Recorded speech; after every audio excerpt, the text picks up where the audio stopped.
John Wayne Gacy, a seemingly upstanding member of his community, used his charisma and charm to manipulate both the police and young people alike. Despite a history of criminal behavior, including a conviction for sexual assault in 1968, Gacy managed to maintain a facade of respectability, working as a successful building contractor and even volunteering as a clown at children's parties. His outward image as a friendly and approachable figure allowed him to gain the trust of his victims, many of whom were young men and teenage boys seeking employment opportunities. Gacy's modus operandi involved luring his victims to his home under false pretenses, promising them work or money in exchange for their labor. Once at his house, he would exploit their vulnerabilities and manipulate them into vulnerable situations, often using alcohol or drugs to incapacitate them. This pattern of deception and manipulation allowed Gacy to carry out his heinous crimes undetected for years, despite occasional brushes with the law. The turning point came in December 1978 when 15-year-old Robert Piest went missing. Piest was last seen leaving his workplace, a pharmacy in Des Plaines, Illinois, where he had reportedly gone to inquire about a job opportunity. His disappearance sparked a massive search effort and reignited suspicions about Gacy, who had previously been questioned by police in connection with other missing persons cases. During the investigation into Piest's disappearance, witnesses came forward with crucial information linking Gacy to the teenager. One witness reported seeing Piest with Gacy on the day of his disappearance, while another revealed that Gacy had offered Piest a job and invited him to his house.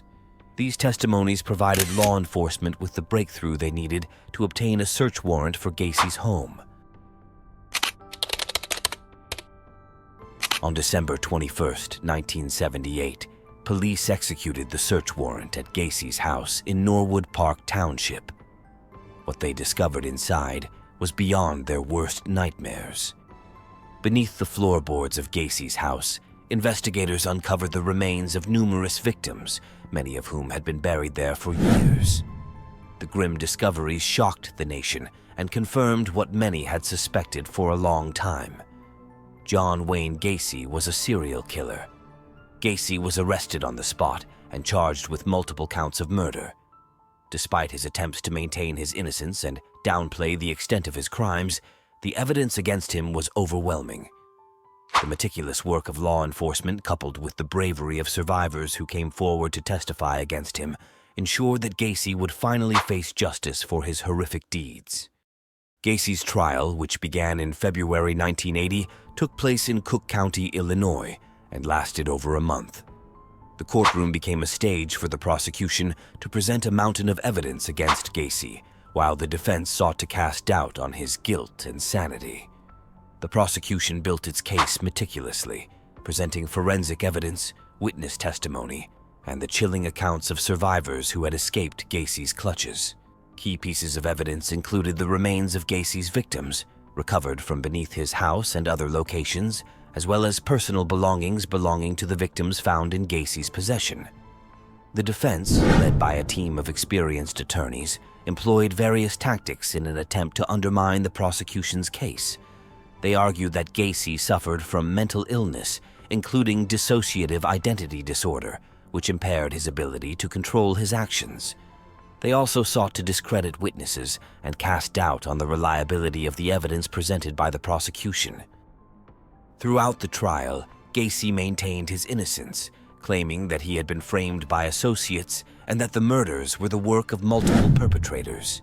Despite his protests, the overwhelming weight of evidence against him, coupled with the emotional testimony of survivors, made it clear to the jury that Gacy was responsible for the heinous crimes he was accused of. On March 13, 1980, after deliberating for less than 2 hours, the jury found John Wayne Gacy guilty on all counts of murder. The following day, he was sentenced to death by lethal injection. Gacy's conviction brought a sense of closure to the families of his victims, many of whom had waited years for justice to be served. Gacy's case, with its complex legal proceedings and gruesome details, remains one of the most infamous in American criminal history.